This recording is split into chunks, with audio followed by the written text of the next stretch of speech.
बहुत बहुत नमस्कार दोस्तों। मेरा नाम है आदित्य द्विवेदी और आप सभी का मैं स्वागत करता हूं तेजस आईएएस एकेडमी के इस प्लेटफॉर्म पे। दोस्तों, जैसा कि आप जानते हैं कि हमारा पॉलिटी का ये सेक्शन चल रहा है। पॉलिटी की सेक्शन में हमने लंबा सफ़र तय कर लिया है। हमने 22 लेक्चर तक कर लिया है और उस 22 लेक्चर में और ख़ासकर आज का जो लेक्चर है, ये पर्टिकुलर सेगमेंट जो इमरजेंसी से डील करेगा, इसको पढ़ाते वक्त मैंने इसका चुनाव इसलिए किया क्योंकि अभी तक हम डीपीएसपी पढ़ चुके हैं, हम फंडामेंटल राइट्स पढ़ चुके हैं। तो मोर और लेस जो स्टेट का स्ट्रक्चर है उससे हम रूबरू हो चुके हैं। और चूंकि इंडिया है और इंडिया में हर कोई अपने आप में एक पॉलिटिकल साइंटिस्ट होता है, तो जो हमारे यहाँ जो डिफरेंट डिफरेंट स्ट्रक्चर है कि मुख्यमंत्री कैसे इलेक्ट होता है, प्रधानमंत्री कैसे इलेक्ट होता है, हमें उसकी भी एक जाहिर समझ है। इससे रिलेटेड जो कॉन्स्टिट्यूशनल जो प्रोविजंस हैं उससे हम डील करेंगे, वो सेक्शन बचा हुआ है। लेकिन मेरे हिसाब से अब हम कैपेबल हो चुके हैं कि हम इमरजेंसी से डील करें, क्योंकि हम कॉन्स्टिट्यूशनल अमेंडमेंट पढ़ चुके हैं, हम डीपीएसपी और फंडामेंटल राइट्स पढ़ चुके हैं। तो एक जो जाहिर तौर पे जो बारीकी इस पर्टिकुलर सेक्शन को पढ़ने के लिए चाहिए वो हमारे पास आ चुकी है। अब इस सेक्शन को पढ़ते ही हमें कई सारी चीज़ें क्लियर होंगी और वो क्लियर होते ही जो एक आम जो एक कैकोफोनी रहती है इमरजेंसी से रिलेटेड, कई चीज़ें उसमें क्लियर होंगी। उसके बाद कुछ चीज़ें जो इससे हिस्टोरिकल कॉन्टेक्स्ट है उसको भी पढ़ेंगे। और जाहिर है कि बिना कथा कहानी के तो चीज़ें मज़ेदार हो नहीं सकती हैं। तो इमरजेंसी का जो पीरियड है मैं उसका जिक्र करूँगा, लेकिन मेरा फोकस ये रहेगा कि आपको शॉर्ट टाइम में इंटरटेनमेंट के साथ जो वैल्यूबल इनपुट है, जो आपको एग्जाम पॉइंट ऑफ व्यू से इंपॉर्टेंट है, वो भी दूं। तो चलिए शुरू करते हैं। तो दोस्तों, इमरजेंसी का ये जो आपका सेगमेंट है, इसकी स्टार्टिंग 1935 का जो आपका गवर्नमेंट ऑफ इंडिया एक्ट आता है उसके में एक जाहिर तौर का रेफरेंस इमरजेंसी का था। इसके पहले के भी जो सेगमेंट्स आते हैं उसमें उतना इलेबोरेटिव नहीं था, लेकिन 1935 के सेगमेंट में इमरजेंसी का रेफरेंस था। और उस इमरजेंसी के रेफरेंस में नेशनल इमरजेंसी और आपका एक तरह से प्रोविंशियल इमरजेंसी के रूप में वो सेलेक्ट किया गया था, इंक्लूड किया गया था। जब भारत का संविधान बन रहा था और जब भारत के संविधान का जब भाषण चल रहा था, तो बाबा साहब अम्बेडकर ने जो 3 इमरजेंसीज हैं उन तीनों को बड़े विस्तार से डील किया। उसके बारे में बताया कि इससे ये जो प्रोविजन है इस प्रकार की इमरजेंसी से डील करेगा, ये प्रोविजन इस प्रकार की इमरजेंसी से डील करेगा, और ये प्रोविजन उनका इस प्रकार से इमरजेंसी से डील करेगा। उसके बाद जो उनका फॉरसाइटनेस थी या जो उनकी रीडिंग थी कि ये जिस प्रकार का एक बैकग्राउंड, जिस प्रकार का एक आपका एक आम समझ, जो एक महत्वपूर्ण समझ आज के दौर के पॉलिटिकल सिस्टम में है, ये समझ आने वाले समय में भी बरकरार रहेगी कि डेमोक्रेसी के प्रति जो कमिटमेंट है आने वाले समय में भी बरकरार रहेगा। और इसीलिए उनका मानना था कि ये जो डिफरेंट डिफरेंट आपके कॉन्स्टिट्यूशनल प्रोविजंस है जो इमरजेंसी से डील करते हैं, वो काफी कम मात्रा में इस्तेमाल होने को आएंगे। और खासकर जो आर्टिकल 356 है, जो प्रेसिडेंशियल रूल है, उसके बारे में उनका मानना था कि ये एक तरह से क्या है, डेड लेटर है। और उनने ये उम्मीद की थी कि ये जो डेड लेटर है ये कभी यूज में ना आए। बहरहाल बाबा साहब अम्बेडकर 1955-56 में उनका देहांत हो गया और उसके बाद से उनके रहते हुए भी कई सारी चीज़ें हुई, लेकिन उनके जाने के बाद से जो एक्चुअल जो मिसयूज है वह इमरजेंसी की प्रोविजन का इस्तेमाल होना शुरू होता है। कई केसेस जायज़ थे, लेकिन जो आर्टिकल 356 का जितना इस्तेमाल हुआ वो एक जाहिर तौर पे हिस्टोरिकल पर्सपेक्टिव में अगर इसको आज जाके पढ़ा जाए तो कहीं भी न्याय संगत नहीं लगता है। तो हम आर्टिकल 356 का जब जिक्र करेंगे तब मैं आपको बताऊंगा। तो आर्टिकल ने, मैं पहली बता चुका हूं कि कॉन्स्टिट्यूशन में हमारे डिफरेंट डिफरेंट प्रोविजंस है जो इमरजेंसी से डील करते हैं, और कॉन्स्टिट्यूशन ने उनको 3 खंड में बांटा है। एक खंड जिसको नेशनल इमरजेंसी कहा जा सकता है, उसको आर्टिकल 352 डील करता है। फिर एक खंड जो कॉन्स्टिट्यूशनल इमरजेंसी और to be more precise presidential rule की बात करता है।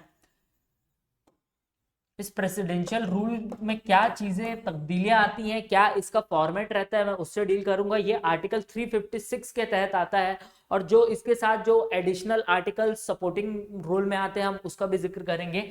और ये जो फाइनेंशियल इमरजेंसी है ये आपके आर्टिकल 360 में आता है। इमरजेंसी लगने का जो जाहिर तौर पे जो एक सामान्य अर्थ, एक जो नॉर्मेटिव सेंस निकलता है वो ये लगता है कि जो परिस्थिति है वो जो सामान्य परिस्थिति से विभिन्न है, और इसके तहत आपको क्या लेने पड़ेंगे, कुछ असामान्य फैसले लेने पड़ेंगे जो उस परिस्थिति की मांग है।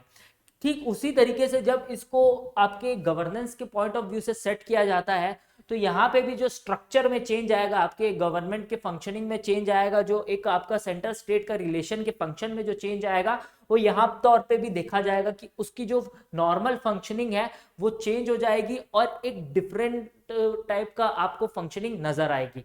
तो सबसे पहले हम फाइनेंशियल इमरजेंसी से डील करते हैं, क्योंकि फाइनेंशियल इमरजेंसी अभी तक इस भारत जो जब से आजाद हुआ है 1947 से लेकर, और जब से भारत का संविधान आया 1949 से लेकर, और जब से भारत का गणराज्य के रूप में स्थापित हुआ है 1950 से लेकर आज तक इसका इस्तेमाल कभी नहीं हुआ। बहुत जो इकोनॉमिस्ट थे, बहुत जो कॉन्स्टिट्यूशनल एक्सपर्ट्स थे, उनका मानना है कि शायद जो आपका कोविड का जो दौर था, जब हम -24%, -7.5% का डिप आ रहा था हमारे इकोनॉमिक ग्रोथ में, तब कई एक्सपर्ट्स ये मान रहे थे कि शायद फाइनेंशियल इमरजेंसी लग जाए। लेकिन जाहिर तौर पे इंडिया ने उसको ओवरकम किया और अब उसकी भी जो आसार हैं फाइनेंशियल इमरजेंसी के ना के बराबर हैं। तो सबसे पहली चीज जो फैक्ट के रूप में इंपॉर्टेंट है कि अभी तक लगा नहीं है। अब कॉन्स्टिट्यूशन के पॉइंट ऑफ व्यू से इसमें जानना क्या क्या जरूरी है कि आर्टिकल 360 किसको एम्पावर करता है, प्रेसिडेंट को टू प्रोक्लेम इमरजेंसी, और उसके लिए जो भी यथा स्थिति बनती है उसके हिसाब से जो भी कंडीशन रिक्वायर्ड है उसके हिसाब से वो इसको इम्पोज करे। एक तरह से इसका जो मैंडेट देखा जाए फाइनेंशियल इमरजेंसी का वो काफी ब्रॉड है, क्योंकि 352 में एक सर्टेन जो रिकमेंडेशंस हैं, मतलब सर्टेन पैरामीटर सेट्स हैं कि अगर इस प्रकार की स्थिति बनती है या इस प्रकार की स्थिति होती है तो उस केस में आप नेशनल इमरजेंसी लगा सकते हैं। आर्टिकल 356 के रेस्पेक्ट में भी वेग है, लेकिन फिर भी एक over the period of time एक अंडरस्टैंडिंग बनी है कि अगर ये परिस्थिति होती है तो आप आर्टिकल 356 का इस्तेमाल कर सकते हैं। जब हम आर्टिकल 356 को डील करेंगे तो देखेंगे।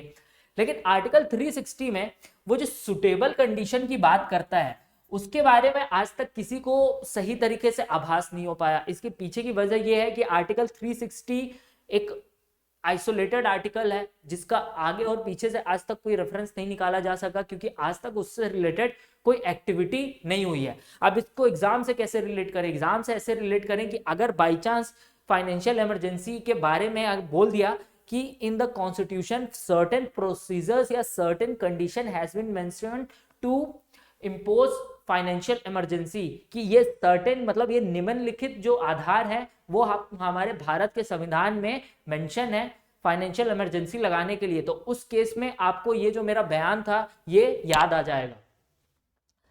अब पार्लियामेंट्री अप्रूवल, और यहाँ पे एक चीज और, यहाँ पे जब भी कोई भी इमरजेंसी लगाई जाएगी वो प्रेसिडेंट के द्वारा लगाई जाएगी, और जो भी प्रेसिडेंट के द्वारा काम किया जा रहा है वो प्रेसिडेंट अपने समझ या अपने स्वायत्ता से नहीं करेगा। उसके पीछे कौन रहेगा, आर्टिकल 74 के पीछे काउंसिल ऑफ मिनिस्टर रहेगा, और काउंसिल ऑफ मिनिस्टर के पीछे आपके प्रधानमंत्री रहेंगे। मतलब एट द एंड प्रधानमंत्री आर्टिकल 74 से जो प्रेसिडेंट है उनसे अपना काम करवाएंगे, क्योंकि प्रेसिडेंट हमारे first person of the country हैं। तो उस केस में हर जगह जितने भी कॉन्स्टिट्यूशनल ऑब्लिगेशंस जो भी होते हैं, जो भी आपके कॉन्स्टिट्यूशनल एक्ट्स बनते हैं, ऑब्लिगेशंस बनते हैं, पैसे निकलते हैं, जो भी चीज होती है A to Z आपके प्रेसिडेंट के नाम पे होता है। लेकिन प्रेसिडेंट जो है वो मात्र वहां पे एक तरह से सिग्नेचर का काम करते हैं, उसके पीछे का जो काम है, उसके पीछे का जो बैकग्राउंड वर्क है वो प्राइम मिनिस्टर के द्वारा कंट्रोल किया जाता है। ठीक है, तो यहाँ पे अगर प्रेसिडेंट लिखा हुआ है तो आप इससे कंफ्यूज मत होइएगा।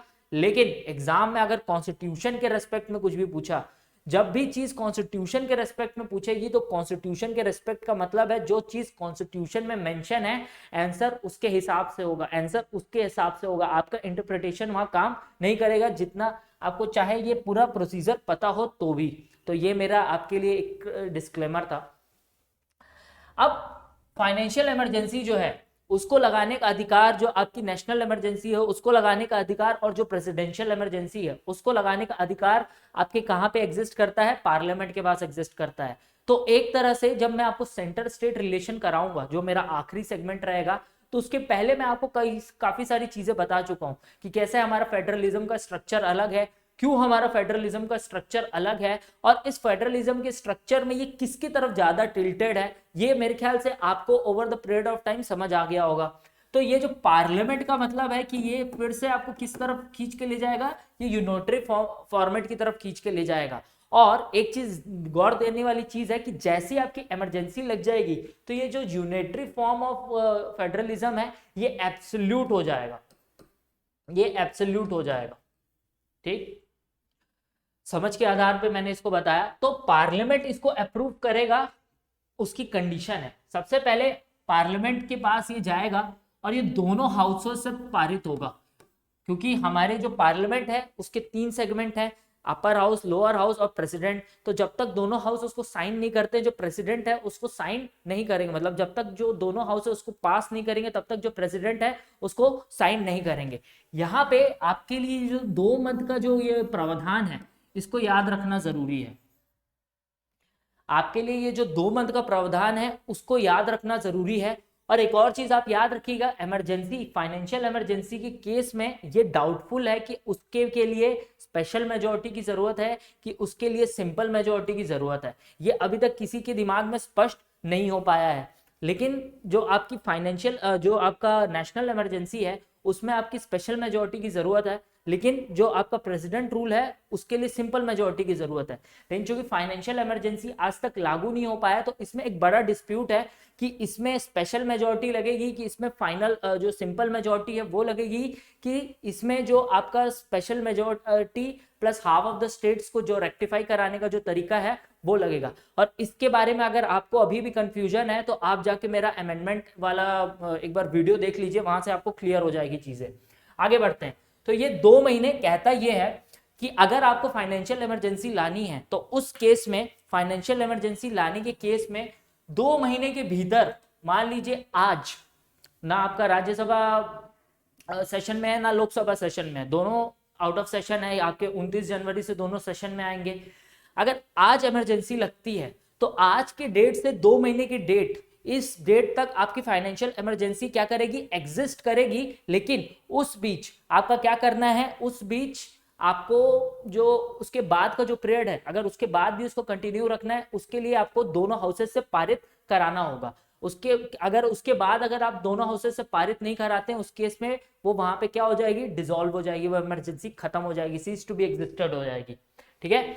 और दूसरी चीज ये कहता है कि जैसे कि आप जानते हैं कि हमारा जो पार्लियामेंट है इसका स्ट्रक्चर एक परमानेंट स्ट्रक्चर और एक आपका किस स्ट्रक्चर को बोलता है, एक और एक डिसॉल्वेबल स्ट्रक्चर, एक नॉन डिसॉल्वेबल है और एक डिसॉल्व हो सकता है। जो आपका पार्लियामेंट का जो लोकसभा है वो डिसॉल्व हो सकता है, वो खत्म हो सकता है, वो नॉन परमानेंट इन नेचर है। इसलिए आप देखेंगे नो कॉन्फिडेंस मोशन भी आपका कहाँ पे आता है, लोकसभा के लिए आता है। और लोकसभा के लिए ही हर 5 साल में इलेक्शन, या 5 साल के पहले अगर किस्मत खराब है तो इलेक्शन होते हैं। वेरस राज्यसभा के लिए जो उसका नेचर है वो परमानेंट इन नेचर है, और उसका जो इलेक्शन है वो रोटेटरी मैनर में हर 2 साल के दरमियान होते, हर साल ही होता है, लेकिन जो उसका जो मेंबर है वो हर 2 साल में 1/3 चेंज होता है। तो आपका राज्यसभा परमानेंट मेंबर है, ये कभी डिसॉल्व नहीं होगा, लेकिन लोकसभा डिसॉल्व हो सकता है। अब ये कंडीशन की बात कर रहा है कि अगर मान लीजिए किसी ने फाइनेंशियल इमरजेंसी लगाई, मान के चलिए इस गवर्नमेंट ने फाइनेंशियल इमरजेंसी लगा दी इलेक्शन के पहले, और इलेक्शन के पहले फाइनेंशियल इमरजेंसी लगाते ही क्या हो जाएगा, इलेक्शन हो जाएगा। अब इलेक्शन हो गया, 2 महीने की सीमा है कि 2 महीने तक अगर आपके दोनों हाउसेस से चीजें पारित नहीं हुई तो उस केस में आपका फाइनेंशियल इमरजेंसी का जो केस है वो सीज टू बी एग्जिस्टेड हो जाएगा, फाइनेंशियल इमरजेंसी खत्म हो जाएगी। लेकिन यहाँ तो स्पेशल केस आ गया, यहाँ पे तो आपकी लोकसभा ही आपके फंक्शन में नहीं है, वो एग्जिस्टेंस में नहीं है। उस केस में क्या होगा, उस केस में ये होगा कि जो 2 महीने वाला प्रावधान है कि फाइनेंशियल इमरजेंसी लगने के 2 महीने के भीतर उसको राज्यसभा से क्या लेना पड़ेगा, अप्रूवल लेना पड़ेगा। ठीक, ताकि वो एग्जिस्ट करे 2 महीने बाद भी। और जैसे ही लोकसभा का गठन होगा, जिस भी डेट पे गठन होगा, उस डेट से 1 महीने के भीतर उसको लोकसभा से भी क्या लेना पड़ेगा, अप्रूवल लेना पड़ेगा, वहां से पास कराना पड़ेगा उस प्रपोजल को, तब फाइनेंशियल इमरजेंसी आपकी एग्जिस्ट करेगी। मान लीजिए कोई व्यक्ति, कोई सरकार फाइनेंशियल इमरजेंसी लगा देती है और फिर इलेक्शन भी कॉल कर लेती है, तो पहली बात, ऐसा करने पे उसकी मोरल जो वो है वो क्वेश्चन में आ जाएगा। बहरहाल हम इस कंडीशन को लेते हैं, हाइपोथेटिकल सिचुएशन को, कि कोई सरकार फाइनेंशियल इमरजेंसी कॉल करती है और 2 महीने के पहले ही वो अपनी सरकार डिसॉल्व कर देती है और इलेक्शन में चले जाती है। अब इलेक्शन का जो प्रोसेस है इंडिया में जाहिर तौर पे 2 से 2.5 महीने लेता ही है, तो मतलब इन 2 महीने के भीतर अगर फाइनेंशियल इमरजेंसी को कंटिन्यू रखना है तो सरकार को राज्यसभा के थ्रू उसको पास कराना पड़ेगा ताकि वो फाइनेंशियल इमरजेंसी में एग्जिस्ट करे। लेकिन हो सकता है कि जिस सरकार ने फाइनेंशियल इमरजेंसी लगाई थी वो चुनाव हार जाती है, तो उस केस में जो आपकी फाइनेंशियल इमरजेंसी है वो जब पहला सदन बैठेगा उसके 1 महीने के दरमियान तक तो चलती रहेगी अगर कोई ऑर्डर नहीं निकलता है। और अगर ऑर्डर निकलता है तो वो ऑर्डर किस फंक्शन में होगा, वो ऑर्डर इस सब फंक्शन में होगा कि एक बार सिंपली जो गवर्नमेंट है वो प्रेसिडेंट को बोलेगी कि भाई आप इस नोटिफिकेशन निकालिए और घोषित कीजिए कि फाइनेंशियल इमरजेंसी खत्म हो गई है। तो यहाँ से मैंने दोनों एक्सपेक्ट को डील कर लिया।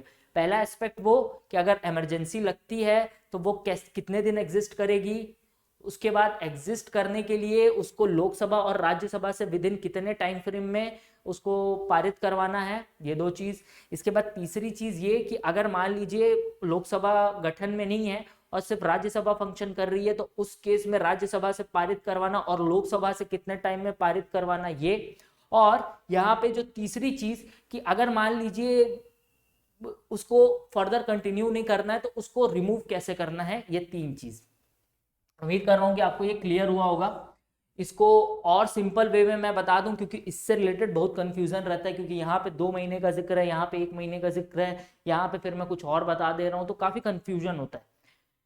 तो इसको मैं एक डेट ले लेता हूं, उससे समझते हैं कि अभी मान लीजिए ए गवर्नमेंट की सरकार है, ठीक, वो 1 जनवरी को एक बिल लेकर आती है, एकदम आराम से सुनिए, 1 जनवरी को बिल लेकर आती है, तो उसका जो ये फाइनेंशियल इमरजेंसी है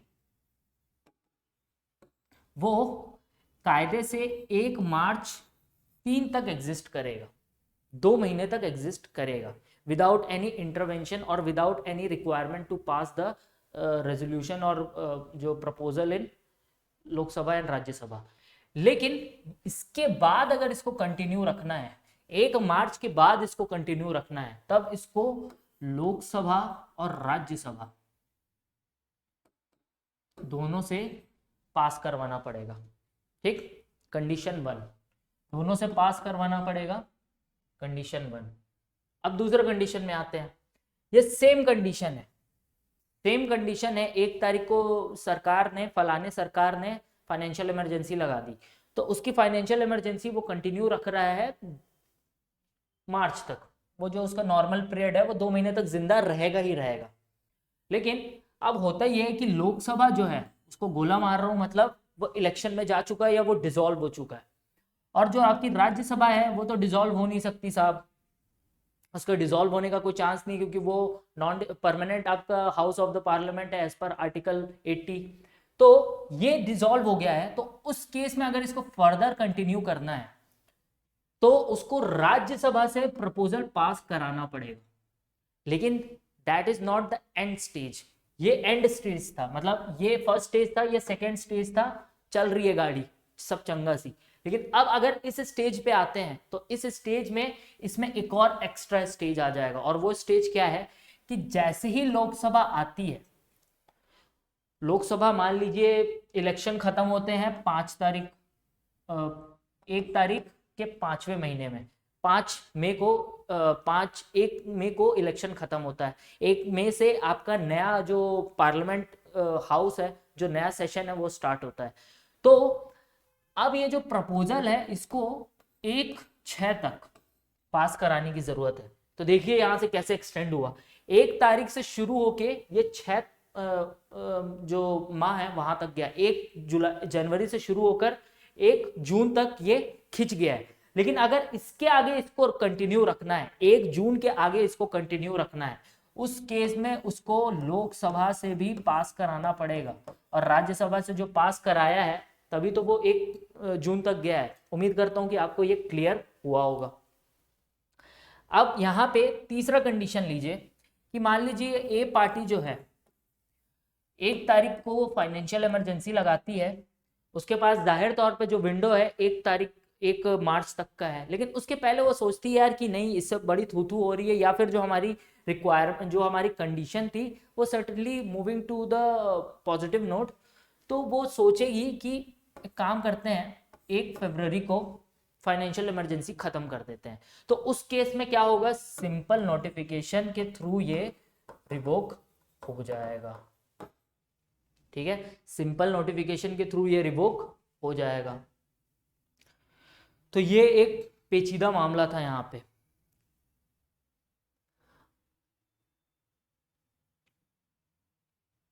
अब यहां पे एक और चीज आप देखिएगा कि यहां पे कहीं पे भी ये जिक्र नहीं है कि ये कितने महीने तक एग्जिस्ट करेगा। इसका जिक्र यहाँ पे कहीं पे भी नहीं है कि फाइनेंशियल जो इमरजेंसी है वो कितने महीने तक एग्जिस्ट करेगी। अमूमन ये माना जाता है कि जो भी इमरजेंसी की जो भी कंडीशंस हैं, चाहे वो आपकी स्टेट इमरजेंसी मतलब प्रेसिडेंट रूल लग रहा है या नेशनल इमरजेंसी लग रही है, उसको हर 6 महीने पे रिन्यू कराना है। ठीक है, तो जैसे ही ये आपका मान लीजिए ये पास होता है इस कंडीशन वाले में, जैसे ये 1 मार्च को ये पास होता है, तो ये financial emergency through this impact ये 1 सितंबर तक बना के रख सकते हैं, क्योंकि 6 महीने तक का लीगल बेसिस बनता है वो हर इमरजेंसी में। यहाँ पे कहीं जिक्र नहीं था, तो मैंने वो जो 6 महीने वाला जो जिक्र है जो आपके नेशनल इमरजेंसी में मिलेगा और प्रेसिडेंट का जो रूल है उसमें भी मिलेगा। ठीक है, तो यहाँ पे अगर क्वेश्चन पूछ लिया कि जो फाइनेंशियल इमरजेंसी है वो एट ए टाइम कितने दिन के लिए वैलिड रहता है, ठीक, तो अगर वो पास नहीं होता है, अगर वो पास नहीं होता है तब तो वो 2 महीने के लिए ही रहेगा, लेकिन अगर वो बाई चांस पास होता है तो वो एट ए टाइम उसका जो एक्सटेंट बढ़ेगा वो 2 + 6 8 महीने के लिए हो जाएगा। ओवरऑल वो 8 महीने के लिए होगा, लेकिन हर एक्सटेंशन उसका 6 महीने का मिलेगा। जैसे हर बार किसी आदमी मान लीजिए रिटायर हो गया, उसके बाद उसको एक्सटेंशन मिलता है, तो 6 महीने का मिलते रहता है। ठीक वही चीज आपके फाइनेंशियल इमरजेंसी के केस में भी लागू होगी। अब असर क्या पड़ेगा, फाइनेंशियल इमरजेंसी लगने पे जो सबसे बड़ा असर पड़ेगा, जो सबसे बड़ा आपका असर पड़ेगा वो आपके जो बड़े बड़े अफसर्स हैं उनकी पेमेंट पे पड़ेगा। जाहिर तौर पे जो भी चार्ज ऑन कंसोलिडेटेड फंड है वो सारे के सारे इम्पैक्ट होंगे, चाहे आपके सुप्रीम कोर्ट की सैलरी हो, जजेस की सैलरी हो, प्रेसिडेंट साहब की सैलरी हो, काउंसिल ऑफ मिनिस्टर्स की सैलरी हो, सारे के सारे इम्पैक्टेड होंगे। लेकिन ये तो बहुत ही छोटा प्रोविजन है, मतलब ये बहुत ही एक छोटा इम्पैक्ट है कि आपके जितने भी मनी बिल हैं वो सब रिकन्सिडरेशन में चले जाएंगे। प्रेसिडेंट साहब और जो गवर्नर साहब हैं और जो डिफरेंट आपके हुक्मरान हैं जिनके कंसोलिडेटेड फंड ऑफ इंडिया से पैसे निकलते हैं, यानी उनका जो खर्चा है उस पर चार्ज होता है, ये जब बजट कराऊंगा तब बताऊंगा आपको, वो पूरी तरह क्या हो जाएंगे, सिकुड़ जाएंगे, कम हो जाएंगे। लेकिन जो सबसे बड़ा इम्पैक्ट पड़ेगा वो तो जाहिर तौर पे आम आदमी को पड़ेगा, क्योंकि इससे आपकी जो पूरी इकोनॉमी है वो ध्वस्त हो जाएगी। और यहां से देखिए जैसे फाइनेंशियल इमरजेंसी लगता है, नॉर्मल केसेस में क्या होता है, नॉर्मल केसेस में अगर इकोनॉमी डाउन में है तो सरकारें अपना खजाना खोलती हैं, फिजिकल स्टिमुलस निकालती हैं और बम्पर में पैसा क्या करने लगती हैं, इन्फ्यूज करने लगती हैं आपकी इकोनॉमी में, जिससे क्या डिमांड क्रिएट हो और जिससे एक तरह से आपकी इकोनॉमी वापस से रिवाइव करे। लेकिन फाइनेंशियल इमरजेंसी इतना खतरनाक है कि यहाँ पे जो आपके जितने भी मनी बिल्स हैं और फाइनेंस बिल्स हैं जिसके तहत जो सरकारें हैं अपने खजाना खोलती हैं, वो जो चाबी है वो चाबी पकड़ के रख ली जाएगी। मतलब इस केस में जो आपकी इकोनॉमिक सिचुएशन है वो और बदतर होने की स्थिति में चले जाएगा। इसलिए सरकारें क्या करती हैं, फाइनेंशियल इमरजेंसी लगाने से बचती हैं कि पहले तो भाई थू थू होगी वो अलग, हिस्ट्री में एक गलत तरीके से नाम दर्ज होगा, उसका तो खौफ है ही, चूंकि पॉलिटिक्स है तो politics is all about perception and art of possibles वाला हिसाब है। और दूसरी चीज कि ये क्या करेगा, उनके हाथ को और बंद कर देगा। ये जो इकोनॉमी को जो खोलने का जो तरीका है, जो इकोनॉमी को रिवाइव करने का जो तरीका है, उसमें जो सबसे एश्योर्ड तरीका वो गवर्नमेंट स्पेंडिंग है, वो उसको रोक देगा। तो उसको रोकते ही मतलब जितने भी खर्चे जो सरकार कर सकती थी, ज़्यादा से ज़्यादा रोड बना सकती थी, ज़्यादा से ज़्यादा वो एक्विजिशन कर सकती थी डिफेंस के लिए या फूड ग्रेन्स के लिए, वो पूरी तरह एक तरह से खत्म हो जाएगा या सिकुड़ के बहुत छोटा हो जाएगा। तो उस केस से बचने के लिए फाइनेंशियल इमरजेंसी को नहीं लगाया जाता है। तो उम्मीद करता हूँ फाइनेंशियल इमरजेंसी के ना लगने के वाजिद कारण आपको समझ आए होंगे, उसके पॉलिटिकल सेंस आपको समझ आया होगा, उसके पीछे का जो इकोनॉमिक का जो पर्सपेक्टिव है वो समझ आया होगा, और साथ में इससे रिलेटेड जो मैथमेटिक्स था वो आपको समझ आया होगा जो पीछे था। पॉलिटी एक ऐसा सब्जेक्ट है जहां पे आपका सिर्फ पॉलिटी घेरे में नहीं आता, मतलब ऐसा नहीं है कि सिर्फ आपको कॉन्स्टिट्यूशन पढ़ते रहना है कि आर्टिकल फलाने में टिकानी चीज लिखी हुई है यहाँ पे ये इससे डील करता है, वो तो है ही है। लेकिन पॉलिटी आपकी हिस्ट्री से एकदम उसका ताज़ा गठजोड़ है, ये आपकी इकोनॉमी से बहुत तेज़ी से वो करता है, इम्पैक्ट होता है। और ये इसका जो रिलेशन है आपका हिस्ट्री और इकोनॉमी के साथ, ये इसको विदाउट मैथमेटिक्स इसका वो नहीं आप ला सकते, बिकॉज इकोनॉमी में क्या है, ज़्यादातर चीज़ें तो स्टैटिस्टिकल से रिलेट होती हैं, तो यहाँ पे मैथमेटिक्स का भी खेल आता है। तो पॉलिटी पढ़ने से आपको 4-5 जो सेक्टर्स हैं, 4-5 जो सब्जेक्ट्स हैं, वहाँ पे फ़ायदा मिलेगा। बढ़ते हैं आगे। फाइनेंशियल इमरजेंसी खत्म क्यों नहीं लगी, किस्सा बता दिया। अब प्रेसिडेंट रूल पे आते हैं। प्रेसिडेंट रूल आपके आर्टिकल 355 के तहत एक कंडीशन बनाता है, एक घेरा बनाता है। और वो 355 क्या कहता है, और ये बहुत ही खतरनाक है, कि सेंटर जो है वो इंश्योर करेगा, यहाँ पे सेंटर अपने आप को स्वयं घोषित कर ले रहा है कि भाई मैं आपका बाप हूं। अब सेंटर इंश्योर करेगा कि जो भी गवर्नमेंट्स हैं वो according to provision of the constitution चले। और यहाँ पे आर्टिकल 355 के तहत सेंटर क्या बोलेगा, वो ये बोलेगा कि आपकी रक्षा करना, जो स्टेट्स की रक्षा करना है, वो मेरी जिम्मेदारी है। यहाँ पे एक तरह से ये बिग ब्रदर के रोल में चला जाएगा।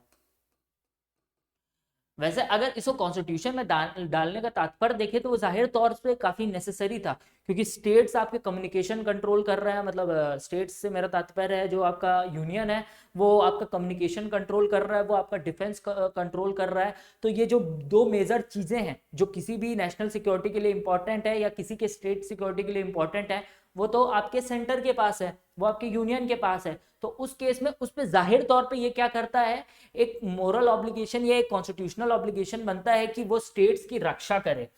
लेकिन इस पर्टिकुलर लॉ का बहुत ही मिसयूज हुआ, और इस मिसयूज का जो पूरा दौर था आपका शुरू होता है 1959 के जो केरला की इलेक्टेड गवर्नमेंट रहती है सीपीआई की, वहां उसके रिमूवल से, और वहां से जो सिलसिला शुरू हुआ, ये 100 बार से ज्यादा बार इसको रिपीट किया गया। और जो सबसे डेडली इसका जो शो था वो आपको देखने को मिलेगा इमरजेंसी के दौर में। इमरजेंसी के दौर के बाद वाला दौर, और जनता गवर्नमेंट के हटने के बाद का दौर, ये जो तीन है, इसने एक तरह से क्या किया, ये जो पूरा आर्टिकल 356 का भरपूर तरीके से मिसयूज किया। आर्टिकल जब इमरजेंसी लगी तो जो डिफरेंट नॉन कांग्रेस स्टेट्स थी, तो इंदिरा जी ने उन सारे जो गवर्नमेंट्स हैं उनको रिमूव किया। अब भाई जो जो कांग्रेस स्टेट्स थी उसके जो लीडर्स थे वो एक तरह से मन में गुस्सा लेके बैठ गए। तो उनने बोला कि भाई अब हमारा टाइम भी आएगा, और उनका टाइम आता है 1977 को। तो 1977 को मोरारजी देसाई की जैसी गवर्नमेंट आती है, तो उनने भी सेम चीज अप्लाई की। जो डिफरेंट जो कांग्रेस रूल्ड स्टेट्स थे उनको उनने तुरंत बाय प्रेसिडेंट रूल उसको क्या किया, हटा दिया। और वहां पे उन्होंने आर्टिकल 355 का इस्तेमाल किया, 256 का इस्तेमाल किया, 365 का इस्तेमाल किया। ये डिफरेंट आर्टिकल्स का इस्तेमाल करके इनने गवर्नमेंट्स को हटाया। और चूंकि 77 से 80 तक जो जनता गवर्नमेंट है वो केंद्र बिंदु थी, वो पूरे आपके पॉलिटिकल डिस्कोर्स का सेंटर पॉइंट थी, तो उसने क्या किया, डिफरेंट जो स्टेट्स उसने जो लड़ के जीते थे वो उसकी संख्या अच्छी खासी हो गई इन 3 साल के दरमियान। लेकिन हवा बदली, और हवा बदलने के बाद वापस से इंदिरा जी सत्ता में आती है, कांग्रेस की सरकार बनती है, और फिर से इंदिरा गांधी ने क्या किया, जो डिफरेंट आपके जो स्टेट में गवर्नमेंट्स थी अदर देन कांग्रेस, उनको बर्खास्त कर दिया। और मजे की बात बताऊं कि इंदिरा जी ने इसका इस्तेमाल कई ऐसे गवर्नमेंट्स के खिलाफ भी किए जो कांग्रेस रूल्ड स्टेट्स थे, जिसमें बिहार का नंबर आता है, जिसमें मध्य प्रदेश का नंबर आता है। तो कई बार इसका जो यूज है टोटली पॉलिटिकल इन नेचर रहा। बहरहाल ये सिर्फ इंदिरा जी तक ये सीमित नहीं रहा, ये कहानी जैसे जैसे आगे बढ़ती गई, इसका इस्तेमाल भरपूर रूप से आपके वीपी सिंह ने भी किया, इसका इस्तेमाल भरपूर रूप से नरसिम्हा राव जी ने भी किया, इसका इस्तेमाल भरपूर रूप से वाजपेयी साहब ने भी किया, इसका इस्तेमाल भरपूर रूप से मनमोहन सिंह जी भी किया, और इसका इस्तेमाल मोदी जी ने भी किया। मोदी जी हाल में जब अरुणाचल प्रदेश में जो गवर्नमेंट रिमूव होती है वहां पे, लेकिन जो उत्तराखंड में जो एक तरह से 356 का इस्तेमाल था वो कोर्ट में चैलेंज हो गया था और वो वापस से रिवर्सल हो गया था। उसके बाद से कोई 356 का हमें पर्टिकुलर इंसिडेंस देखने को नहीं मिलता है जम्मू कश्मीर के सिवा। जम्मू कश्मीर में क्या होता है मैं वो भी बताऊंगा, लेकिन इसके बाद मतलब वो जो उत्तराखंड वाला जो केस था एक तरह से 356 के यूज को रोक देता है। मतलब over the period of time चाहे वो कोई भी आपकी गवर्नमेंट रही हो, इसका इस्तेमाल उनने अपने पॉलिटिकल एम्बिशंस या पॉलिटिकल संसाधन, पॉलिटिकल जो उनके मोटिव्स थे उसके लिए किया। अब ये आर्टिकल 356 ऐसा क्या लीवे दे देता है कि जो जितने पॉलिटिकल पार्टीज हैं इसका इस्तेमाल कर लेते हैं। एक आर्टिकल से तो मैंने रूबरू करा दिया आपके आर्टिकल 355 से, जो स्टेट को एक तरह से बिग ब्रदर या गॉडफादर के रूप में रिप्रेजेंट कर देता है कि जो सेंटर है वो एक तरह से रक्षा की जिम्मेदारी पूरी की पूरी उसके ऊपर आ गई है। और उसके पीछे की मैंने वाजिब वजह भी बताई कि जो डिफेंस और कम्युनिकेशन है, जो मेन दो इंस्ट्रूमेंट है जो किसी भी स्टेट नेशनल सिक्योरिटी के लिए इंपॉर्टेंट है, वो उनके पास रहती है, यूनियन लिस्ट में मेंशन है, तो जाहिर तौर पे कॉन्स्टिट्यूशनल ऑब्लिगेशन उन पे आता है। लेकिन कहानी कुछ और करवट बैठती है। अब इसको प्रेसिडेंट रूल क्यों कहा जाता है? प्रेसिडेंट रूल इसलिए कहा जाता है क्योंकि इसमें जो सेंट्रल गवर्नमेंट है वो सीधी तरीके से यहाँ पे भागदौड़ नहीं लेती है। यहाँ पे भी सेटअप समझिए, स्टेट हटा 356 का इस्तेमाल हुआ। मान लीजिए आज बघेल साहब की गवर्नमेंट है, 356 का इस्तेमाल होता है, नहीं होगा मुझे पता है, और ये लेकिन चूंकि ये करंट रेफरेंस में है इसलिए मैं दे रहा हूँ ताकि समझने में आसानी हो।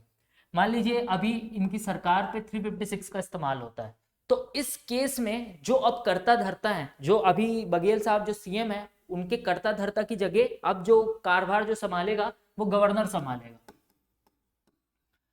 गवर्नर जैसे ही इसको टेक ओवर करेगा तो गवर्नर साहब क्या करेंगे, अब जो काम, जो इम्प्लीमेंटेशन का काम, जो इन्फोर्समेंट का काम था वो गवर्नर के अंडर आ जाएगा instead of the council of minister जिसको हेड कर रहे थे चीफ मिनिस्टर साहब। लेकिन इसके पीछे रहेंगे प्रेसिडेंट, मतलब वो प्रेसिडेंट से क्या लेंगे, नीति निर्देश लेंगे कि प्रेसिडेंट साहब मेरे को चीजें कैसे करनी है, क्योंकि ये अपने से चीजें डिसाइड नहीं करेगा। प्रेसिडेंट साहब इनको इंस्ट्रक्शन देंगे कि गवर्नर साहब आप ये चीज कीजिए, ये चीज कीजिए, ये चीज कीजिए, और गवर्नर साहब उसको इंप्लीमेंट करेंगे थ्रू आर्टिकल 356 के एम्बिट के अंडर। लेकिन जो प्रेसिडेंट साहब है उनको आर्टिकल 74 के तहत जो काउंसिल ऑफ मिनिस्टर्स है वो इंस्ट्रक्शंस देगा।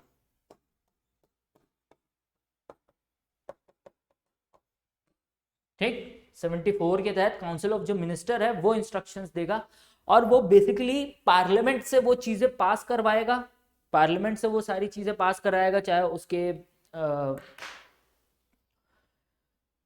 फाइनेंशियल बिल्स हो, बजट हो, उसको पास कराएगा, और फिर प्रेसिडेंट के थ्रू गवर्नर को निर्देश जाएगा और गवर्नर उसको इंप्लीमेंट करेंगे।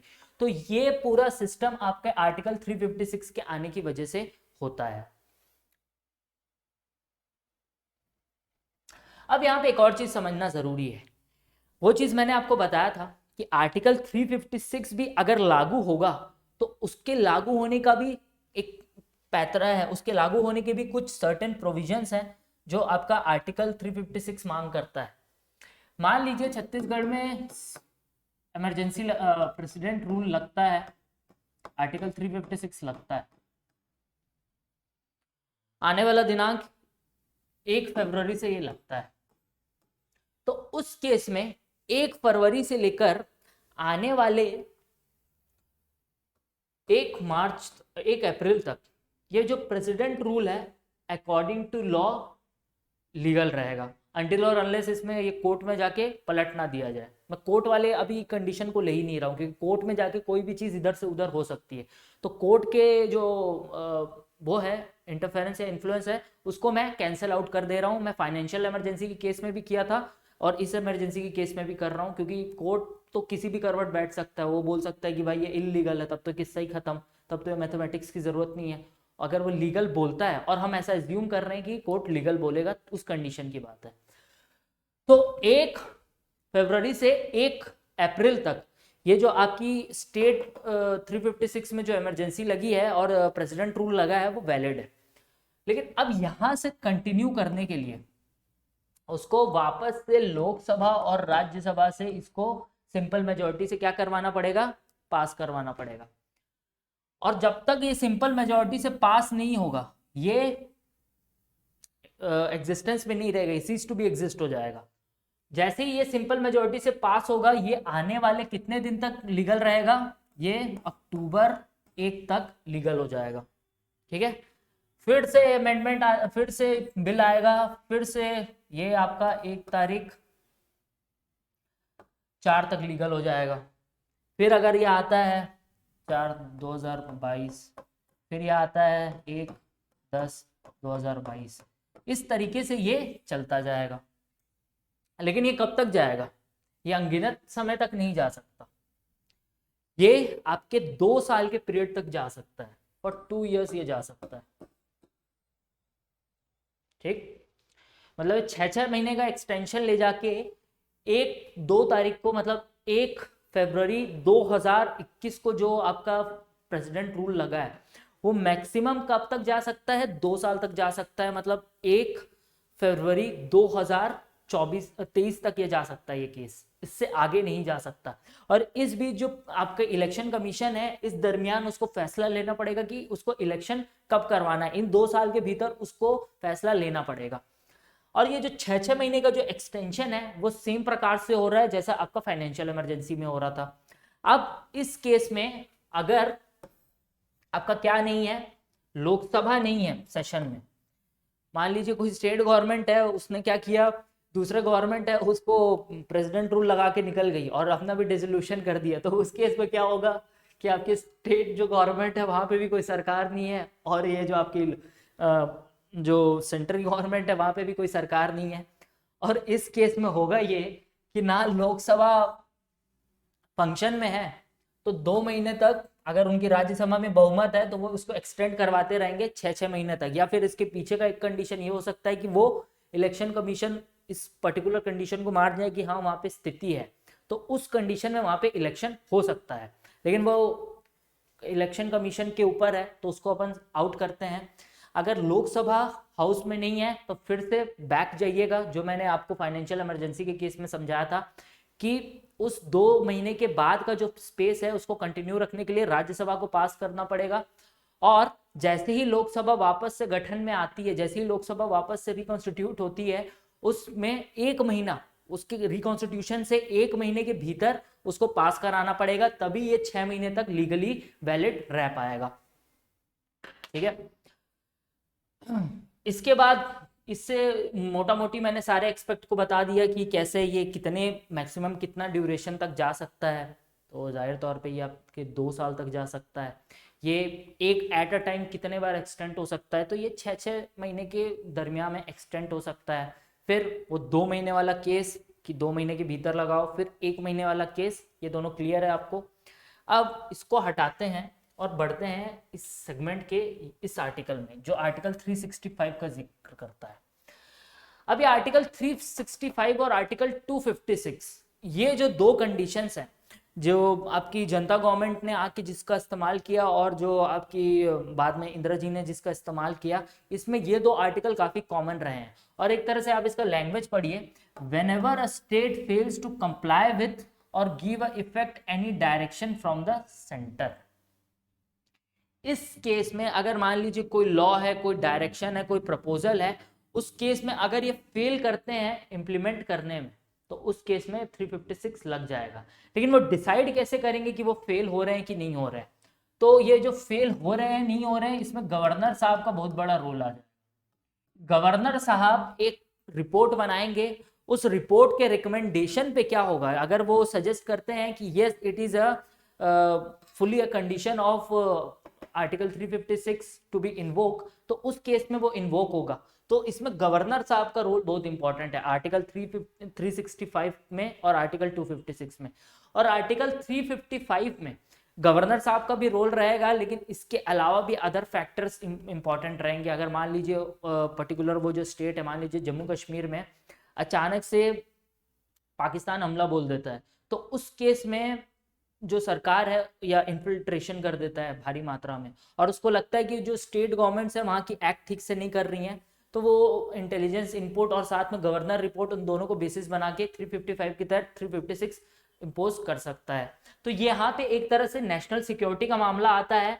और ये जो है आपका आर्टिकल 365, यहाँ पे एक तरह से जो पॉलिसी फॉर्मुलेशन है, जो पॉलिसी इंप्लीमेंटेशन है और डिफरेंट डिफरेंट जो अदर फैक्टर्स आते हैं वो प्ले में आते हैं, और यहीं पे जो गवर्नर साहब हैं उनका रोल देखने को मिलता है, जो कई स्टेट्स जहाँ पे 356 लागू हुआ उसमें।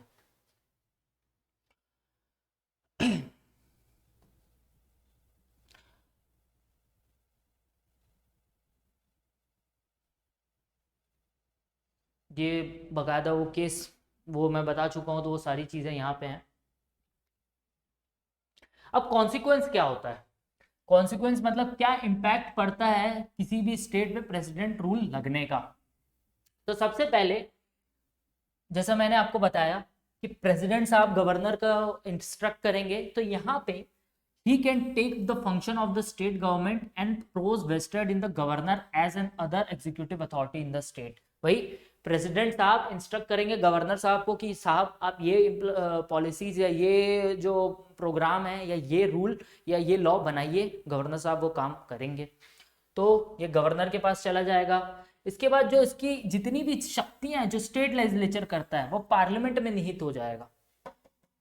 पार्लियामेंट में निहित हो जाएगा मतलब जो फाइनेंशियल एक्सरसाइज है, financial exercise fall into domain of legislature, कि जब तक आप लेजिस्लेचर में लॉ नहीं बनाएंगे मनी बिल के सिवा या फाइनेंशियल बिल टाइप 1 के सिवा आप कंसोलिडेटेड फंड से पैसा नहीं निकाल सकते। तो मतलब वो जो पूरा फंक्शन है लॉ पास करने का, कोई कानून बनाने का फंक्शन है, ऑर्डिनेंस गवर्नर साहब कर सकते हैं लेकिन लॉ नहीं बना सकते। ऑर्डिनेंस और लॉ में फर्क है, मैं आपको जब पार्लियामेंट पढ़ाऊंगा तो बताऊंगा। तो जो लॉ बनाने का काम है वो पूरा पार्लियामेंट के पास चला जाएगा। तो जो A to Z जो फंक्शनिंग है, जो पार्लियामेंट लेजिस्लेचर जो फंक्शन करता था स्टेट लेजिस्लेचर, वो पूरा ट्रांसफर पार्लियामेंट के पास हो जाएगा। और जाहिर तौर पे पार्लियामेंट के पास ट्रांसफर हो गया मतलब सेंटर के पास वो कंट्रोल चला गया। इसके बाद जो other constitutional authorities and obligations है रिगार्डिंग द स्टेप्स, उसके जो भी कंडीशंस है उसको फुलफिल करने का काम प्रेसिडेंट किसके थ्रू करेंगे? गवर्नर के थ्रू करेंगे। अब यहाँ पे एक पेज आता है वो पेज ये आता है कि इसको मैं सोच रहा हूँ नेशनल इमरजेंसी जब करा दूं उसके बाद बताऊं, क्योंकि तब वो और बेहतर रूप में समझ आएगा। जो आर्टिकल 38 है तब और बेहतर रूप में समझ आएगा। ठीक, तो इसको अपन ड्रॉप डाउन करते हैं। और ये 44th अमेंडमेंट है, इसको भी जब एक बार मैं नेशनल इमरजेंसी बता दूंगा उसके बाद बताता हूँ। और फिर वापस से अपन इस आर्टिकल में आएंगे, इस बकायदा स्लाइड पे आएंगे, जिससे क्या वापस से आप इसको देख के याद आ पाए आपको। अच्छा, इसको रिवोक कैसे करना है? तो रिवोक करने का बड़ा सिंपल तरीका है, प्रेसिडेंट साहब नोटिफिकेशन निकालेंगे और किस्सा खत्म। जैसे आपके फाइनेंशियल इमरजेंसी में हो रहा था सेम चीज़ यहाँ पे भी होगा कि इसको कोई तामझाम की ज़रूरत नहीं है। सिंपल एक नोटिफिकेशन के थ्रू, एक ऑर्डर के थ्रू, वो जो स्टेट लेजिस्लेचर या स्टेट जो आपकी असेंबली के इलेक्शन होने वाले हैं उसके पहले ऐसा किया जाता है कि प्रेसिडेंट रूल हटा दिया जाता है। और उसके बाद क्या होता है कि इलेक्शन कमीशन डेट अनाउंस करती है और फिर इलेक्शन कंडक्ट होना शुरू हो जाता है। तो उसके लिए आपको लेजिस्लेचर वाला जो फंक्शन है, जो लेजिस्लेचर वाला पेज है, उसकी ज़रूरत नहीं है। तो दो इमरजेंसीज हमने पढ़ ली। अब आती है मेजर इमरजेंसी, वो है आपकी नेशनल इमरजेंसीज। नेशनल इमरजेंसी में जो प्रोविजंस आपके मेंशन है आर्टिकल 352 के तहत, उसके बेसिस पे कौन कौन से आपके डिफरेंट डिफरेंट इमरजेंसीज लगी हैं। और एक जो सबसे बहुचर्चित इमरजेंसी है जो 1975 की इमरजेंसी है, वो क्या उसके पहले कोई इमरजेंसी लगी थी? और अगर हाँ लगी थी तो क्या उस इमरजेंसी का नेचर और इस इमरजेंसी का नेचर सेम था? और नहीं था तो फिर उसके बाद क्या क्या बदलाव देखने को मिला है, ताकि हम उस पर्टिकुलर सिचुएशन को वापस फ्यूचर में ना फेस करें। तो चलिए पढ़ते हैं। सबसे पहले नेशनल इमरजेंसी जो है वो अकॉर्डिंग टू आर्टिकल 352 इन निम्नलिखित केसेस में आएगी। अगर वॉर हो रहा है, एक्सटर्नल एग्रेशन है या आर्म्ड रिबेलियन है, इसको मैं गोला मार रहा हूं और इस आर्म्ड रिबेलियन को मैं कनेक्ट कर रहा हूं 44th अमेंडमेंट से। 44th अमेंडमेंट का भी जिक्र मैं थोड़ी देर में करूंगा। ये जो वॉर और एक्सटर्नल एग्रेशन है वो ये बोलता है कि अगर भारत पे कोई हमला होता है या भारत किसी युद्ध में चला जाता है, उस केस में ये प्रॉपर केस बनाएगा, ये प्रॉपर कंडीशन बनाएगा नेशनल इमरजेंसी इंपोज करने का।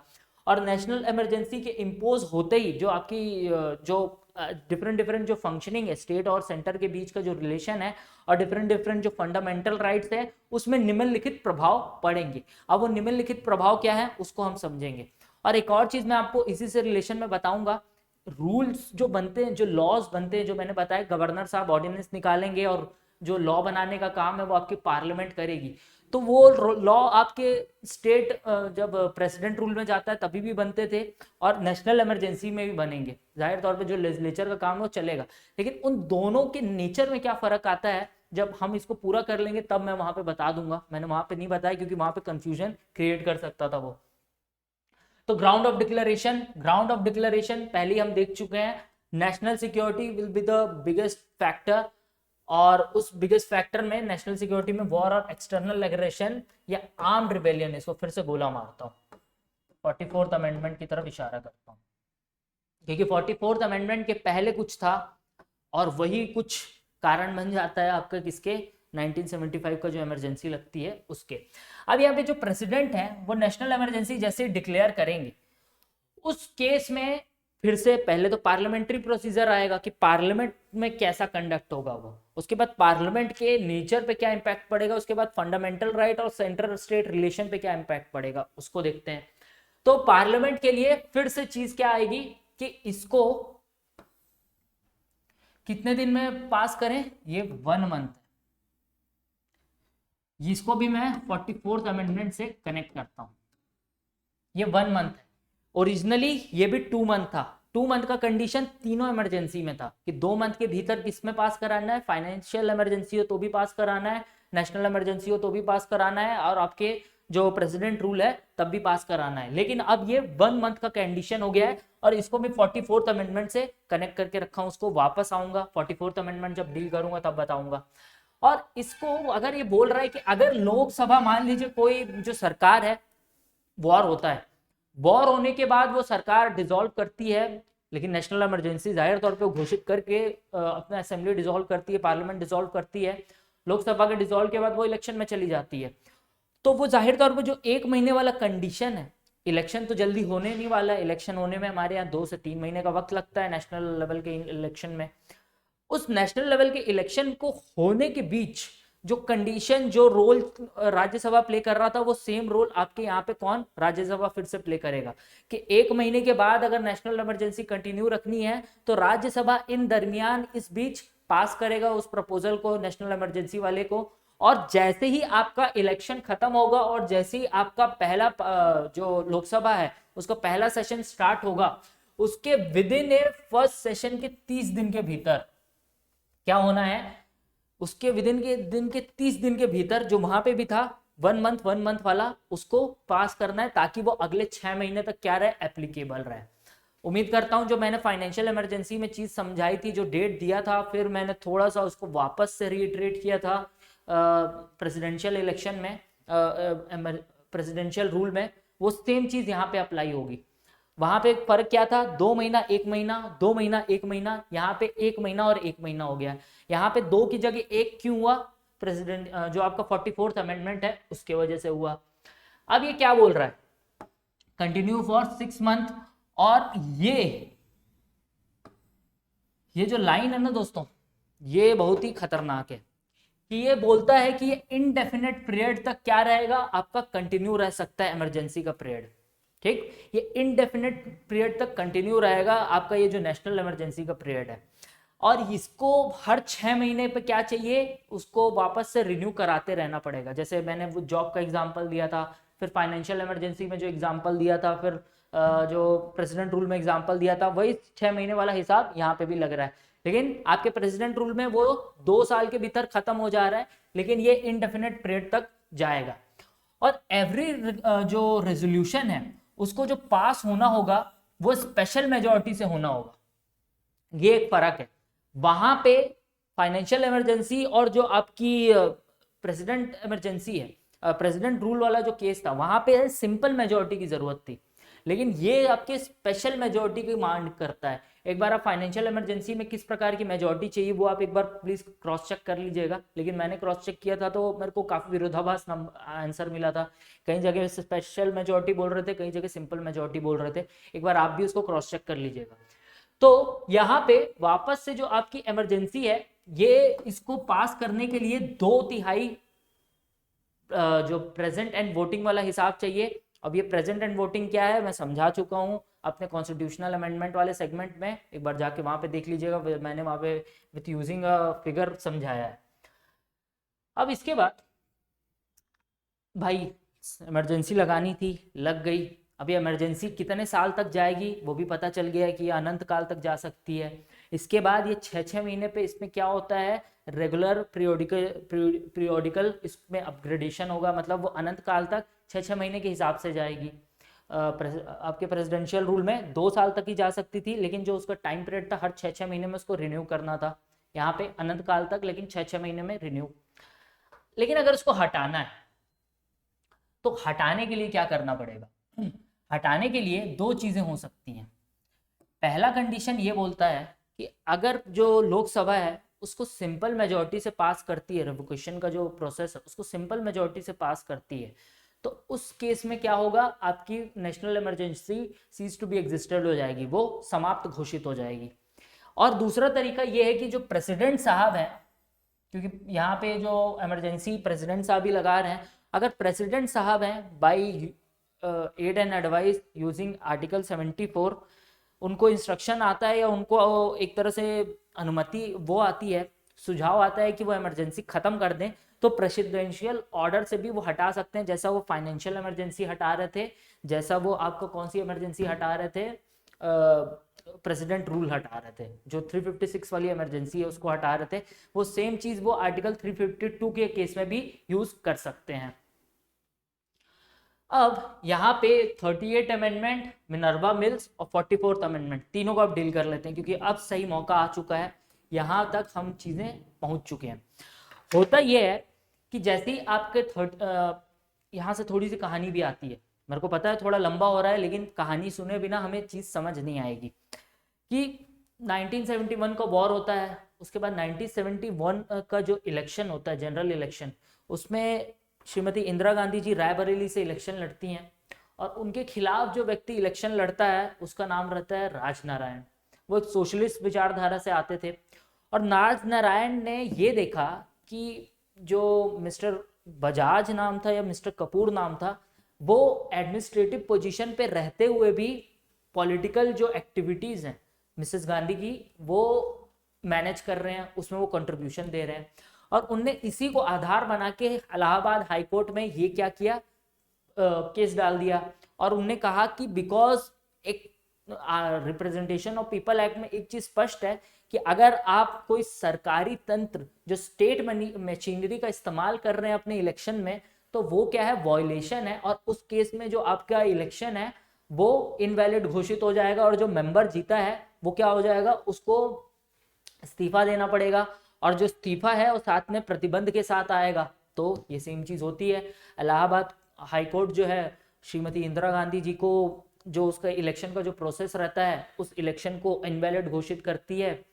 उसके बाद होता यह है कि श्रीमती इंदिरा गांधी इनवैलिड तो होती हैं, लेकिन इसमें 6 महीने का क्या लग जाता है, उनपे 6 साल का एक वो सस्पेंशन लग जाता है। अब सोच के देखिए वो माहौल, Shrimati Indira Gandhi larger than life figure, वो आज भी एग्जिस्ट करता है उनका जाहिर तौर पे जो उनका कंट्रीब्यूशन है। अब उस दौर में और ज्यादा एग्जिस्ट करता था क्योंकि उस समय वो पर्सनैलिटी एग्जिस्ट कर रही थी, वो उस समय जो इन्फ्लुएंस था, जो आज इन्फ्लुएंस है उसमें और ज्यादा था, क्योंकि वो एरा उनका चल रहा था। जैसे अभी प्राइम मिनिस्टर मोदी का एरा चल रहा है, तो अभी जो उनका एग्जिस्टेंस है वो उनके जो लार्जर देन लाइफ इमेज को और स्ट्रांगली पब्लिक के इंप्रेशन में लेकर आता है, पब्लिक के जहोजहान में लेकर आता है। अब एक तरह से जहां इंदिरा गांधी 1971 वॉर के बाद एक तरह से इंटरनेशनल लीडर उभर कर आई थी, क्योंकि उनने वर्ष का नक्शा बदल दिया था, बांग्लादेश के बाद। उसके बाद 1971 का इलेक्शन, गरीबी हटाओ वो कहते हैं, इंदिरा हटाओ मैं कहती हूँ गरीबी हटाओ का ऐतिहासिक नारा देकर वो सत्ता में आती हैं, बहुमत रहती है और बड़ी बहुमत रहती है। उसके बाद उनका जो पब्लिक में कंट्रोल रहता है वो बना रहता है, क्योंकि वो उनकी जो करिज्मेटिक जो उनकी छवि है उसकी वजह से पब्लिक जो है उनसे कनेक्टेड रहती है। लेकिन ये फैसला आना, ये बहुत बड़ा झटका रहता है। और इस झटके से अब रिस्पॉन्स के रूप में, रिएक्शन के रूप में क्या आता है? रिएक्शन के रूप में आपका आता है जिसको कहते हैं इमरजेंसी। 1975 को इमरजेंसी लागू होती है, लेकिन इस बीच कुछ और घटनाक्रम भी चलते रहते हैं और उन घटनाक्रम पे भी थोड़ा नजर डालते हैं।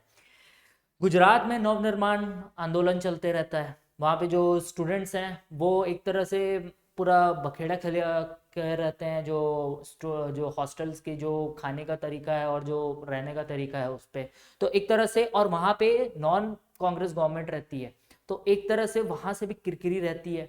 दूसरी तरफ यहाँ पे एक तरह से इंदिरा जी को लेके जो उनका ऑटोक्रेटिक जो बिहेवियर लेकर आता है, उसके वजह से उनके कई सारे पॉलिटिकल अपोनेंट जाहिर तौर पे उभर के आते हैं और कहीं ना कहीं एक certain section of the society जो है वो धीरे धीरे उनसे खफा होना शुरू हो जाती है। होता है कि जब आप कोई लीडर बहुत बड़ा होता है, उससे काफ़ी ज़्यादा एक्सपेक्टेशंस होती हैं, उसकी काफ़ी ज़्यादा रिस्पॉन्सिबिलिटी होती है, तो जाहिर तौर पे उससे बहुत जल्दी नाराज़गी भी होती है, तो वो नाराज़गी धीरे धीरे उभर के आने लगती है। लेकिन इसमें जो मेजर कील ठोका जाता है वो कील रहता है कौन? जेपी का आना। जेपी वो व्यक्ति हैं जो उस दौर में अन्ना हजारे का स्टेटस कैरी करते थे, या फिर अन्ना हजारे जो 2011 के थे। अगर आप उस दौर में अपना होश संभाले होंगे, क्योंकि मेरे उस समय मैं अपने 10th 11th में था, तो उस दौर का जो अन्ना हजारे है, उस दौर के अन्ना हजारे को आप देखिए, वो आपका जेपी का स्टेटस था। और जेपी कट्टर गांधीवादी थे, कोई उनके ऊपर लांछन नहीं था, कोई भी करप्शन के केसेस नहीं थे, और इंदिरा जी भी उनकी काफ़ी रिस्पेक्ट करती थी। और अक्रॉस द स्पेक्ट्रम जो था, पॉलिटिकल स्पेक्ट्रम, उनको एक तरह से बापू के जो उत्तराधिकारी के रूप में देखता था, उनके पोजीशन में रखता था। अब जेपी का एक तरह से जो स्टूडेंट मूवमेंट है उसमें घुसना बहुत बड़ा एक पॉलिटिकल खलबली थी, क्योंकि पूरे जो पॉलिटिकल ओपोनेंट्स थे वो चाहते थे कि कुछ कहीं ना कहीं से एक बड़ा फादर फिगर उनको मिले जिसके आड़ पे वो हमला करें, जो इंदिरा जी की छवि है उस पे, और उसमें जेपी का समर्थन उनको मिलता है। जेपी कॉल देते हैं और जेपी के कॉल से जो पूरा बिहार है, बिहार यूपी आज भी पॉलिटिकली एक तरह से आपका बिहार यूपी और बंगला जो वेस्ट बंगाल है, ये आपके पॉलिटिकल जो सरगमी है, जो पॉलिटिकल आपका सिचुएशन है कंट्री की, उसको मेजरली रूप से इम्पैक्ट और ड्राइव करते हैं।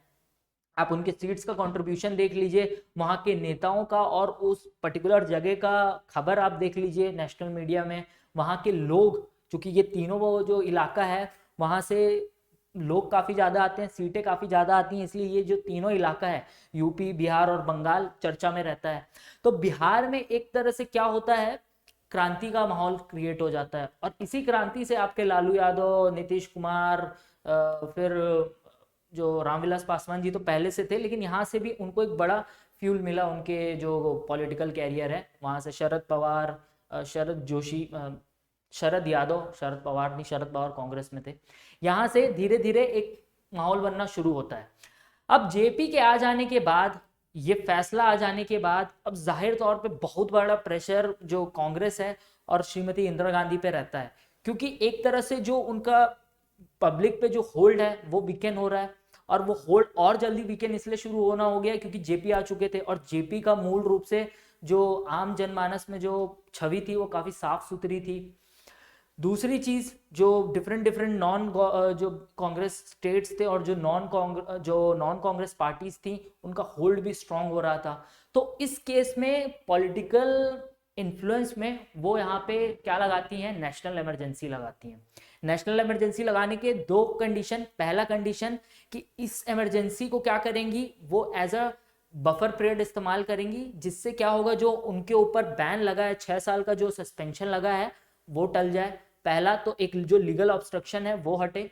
दूसरा, जो डिफरेंट जो पॉलिटिकल अपोनेंट्स जो आ रही हैं, जो आइडियोलॉजिकल उनको पुशबैक आ रहा है, जो पॉलिटिकल उनको पुशबैक आ रहा है उसको भी वो कर्टेल करें, उसको भी वो कंट्रोल में लाएं। अब इमरजेंसी 25 जून 1975 को लगती है और 1975 25 जून को लगते ही वो जो सबसे पहली चीज होती है वहां पे उनने ये किया कि आनन फानन में 38 जो अमेंडमेंट है उसको वो लेकर आए, 30 अमेंडमेंट्स को लेकर आए और उन्होंने क्या किया, जितनी भी इमरजेंसी का जो प्रावधान है, चाहे आपका आर्टिकल 360 है, आर्टिकल 352 है, आर्टिकल 356 है, उसको सबसे पहले उन्होंने किया कि यार इसको जल्दी एक काम करो कवर में डालो ताकि इसको चैलेंज ना किया जा सके कोर्ट में, कोर्ट में चैलेंज ना हो। तो उनने फटाफट इन तीनों को एक जगह किया और कोर्ट के इंटरफेरेंस या कोर्ट के जो रिव्यू है उससे इसको बाहर निकाला। एक स्टाइल मतलब उनने जो जुडिशरी है उसको यहाँ पे कटल करने की कोशिश की। इसके बाद उनने एन नंबर ऑफ अमेंडमेंट्स निकाले, जैसे कि अमूमन हमारे यहाँ जब से भारत आज़ाद हुआ है और पंडित नेहरू के टाइम से ही जो हमारे यहाँ कालखंड है लोकसभा का वो 5 साल का, maximum period should be 5 years, मतलब अगर आपकी सरकार के पास बहुमत है तो आप 5 साल तक एग्जिस्ट करेंगे। उनने 39 अमेंडमेंट से क्या किया, जो 5 साल का जो टाइम पीरियड था उसको 6 साल कर दिया। अब ये 6 साल करने का मतलब ये था कि जो उनके ऊपर जो बैन लगा हुआ है कि अब वो अगले 6 साल तक इलेक्शन नहीं लड़ सकती हैं, वो बैन एक तरह से नल एंड वॉइड हो जाएगा। ठीक, 6 साल तक वो कंटिन्यू रहेंगी एज अ प्राइम मिनिस्टर। अब यहाँ पे जो पेज आता है वो ये आता है कि जो नेशनल इमरजेंसी आपकी घोषित हुई है और जिसपे मैं हर बार बार जो गोला मार रहा था वो कि नेशनल इमरजेंसी आपकी जो घोषित हुई है वो इंटरनल डिस्टरबेंस के बेसिस पे हुई है। और इंटरनल डिस्टरबेंस का क्या था, जेपी का बिहार में स्टूडेंट प्रोटेस्ट में जुड़ना, नवनिर्माण का चलना, जिसमें प्राइम मिनिस्टर मोदी भी बोलते हैं कि उनका रोल था, सरदार वाला जो उनका फोटो है वो नवनिर्माण के टाइम का ही है। तो ये इसको वो इंटरनल डिस्टरबेंस का आधार बनाया गया और उसके बेसिस पे आपकी ये नेशनल इमरजेंसी इंपोज की गई। अब मजे की बात यह है दोस्तों कि पहले से जो नेशनल इमरजेंसीज हैं, मतलब जो नेशनल इमरजेंसी का पीरियड है वो चल रहा था। कई कॉन्स्टिट्यूशनल एक्सपर्ट्स हैं, उनका कहना था कि ऑलरेडी जब नेशनल इमरजेंसी चल रही थी तो दूसरा नेशनल इमरजेंसी इंपोज क्यों किया गया। अब क्यों किया गया वो तो एक पॉलिटिकल कारण था जो मैंने आपको कथा कहानी से बताया। अब क्वेश्चन ये उठता है कि क्या एक नेशनल इमरजेंसी के रहते हुए, कोई एक नेशनल इमरजेंसी के टाइम पीरियड में रहते हुए कोई दूसरी नेशनल इमरजेंसी इंपोज हो सकती है क्या? अब हो सकती है कि नहीं, इसके लिए हमें मिनर्वा मिल के केस तक जाना पड़ेगा। और इस बीच आपका 42nd अमेंडमेंट होता है 1976 में, उसमें एक अमूलचूल परिवर्तन किया जाता है आपके जो कॉन्स्टिट्यूशन है उसके फीचर्स में, चाहे फंडामेंटल राइट्स को थोड़ा सा संवर्ट करने की ज़रूरत हो या फिर आपके फंडामेंटल ड्यूटीज़ को लाने की ज़रूरत हो या आपके डीपीएसपी के नेचर को चेंज करने की ज़रूरत हो, ये आपके 42nd अमेंडमेंट में होता है। इसके बाद फिर कहानी आगे बढ़ते जाती है और फाइनली 1977 का दिन आ जाता है। 1977 में होता यह है कि अचानक से श्रीमती इंदिरा गांधी प्रेसिडेंट प्रोक्लेमेशन के थ्रू इमरजेंसी ख़त्म कर देती हैं। लेकिन जो पब्लिक है, जो पब्लिक सेंटिमेंट है जिसकी मैं बात कर रहा था जब मैं आपसे के बारे में लोकल गवर्नमेंट पढ़ रहा था उसके बारे में, कि इंडिया की जो पब्लिक रही है भले ही उसको आज़ादी 1975 में मिली हो, लेकिन जो एक डेमोक्रेसी का जो एक जेनेसिस है वो हमारे अंदर बहुत पहले से था। और ये वापस से 1975 के इमरजेंसी में देखने को मिला, क्योंकि इस इमरजेंसी में क्या हुआ, इस इमरजेंसी के खत्म होते ही जो कई कांग्रेस का एस्टिमेट था या उस दौर में कई जो लोगों का एस्टिमेट था जो उस दौर सरकार में थी कि जो सरकार उनकी वापस से आने वाली है, वो पूरी तरह फेल रहा। और उसका आप खाका देखिए, जो सीट का डिस्ट्रीब्यूशन है वो थोड़ा विचित्र प्रकार का है। 1977 के इलेक्शन में Shrimati Indira Gandhi, great leader of India, वो अपने रायबरेली का जो सीट है उसको हार जाती हैं और उनको कहाँ जाना पड़ता है, उनको जाना पड़ता है कर्नाटका, ताकि वो कम से कम इलेक्ट होकर आ पाए आपके कहाँ पार्लियामेंट के सदन में। ये बहुत बड़ी घटना है। दूसरी चीज होती ये है कि आपका जो नॉर्दर्न पोर्शन है, जो आपका नॉर्थ इंडिया है, जिसको मेजरली देखा जाता है कि अंडर डेवलप इलाका है, जाहिर तौर पे उसमें यूपी बिहार जैसे क्षेत्र आ जाते हैं, झारखंड जैसा क्षेत्र आ जाता है, उड़ीसा। और एक तरह से गरीबी का माहौल है, अशिक्षितता माहौल है, वहाँ पे एक तरह से जो उनकी इंटेलिजेंस है उनको कम आंका जाता है, क्योंकि ये जो एक इंडिकेटर सेट है उसमें कम आंका जाता है। लेकिन उस इलेक्शन के रिजल्ट में जो पॉलिटिकल एक्यूमेन है वो देखने को मिलता है कि जो नॉर्दर्न पार्ट ऑफ इंडिया है उसमें जनता गवर्नमेंट पूरी तरह स्वीप कर जाती है, और जो साउदर्न पार्ट है वहाँ पे जो आपकी कांग्रेस है वो अपना रिटेन करके रखती है, स्ट्रॉन्ग होल्ड्स रिटेन करके रखती है। लेकिन चूंकि नॉर्दर्न इंडिया में आपके पॉलिटिकल जो पार्लियामेंट्री कॉन्स्टिट्यूएंसीज हैं वो ज़्यादा हैं, और इसकी वजह से जो आपकी जनता गवर्नमेंट है वो बहुमत, 2/3 बहुमत के साथ आपके पार्लियामेंट में सरकार बनाती है 1977 में। अब यहीं पे आपका 44th अमेंडमेंट आता है खेल में, क्योंकि 44th अमेंडमेंट क्या करता है? 44th अमेंडमेंट का जो काम था वो बेसिकली जो आपके different amendments in the due course of emergency हुए हैं उसको वापस से उसके ओरिजिनल शेप में ले जाना या उसको रिपेल करना, ये दो था।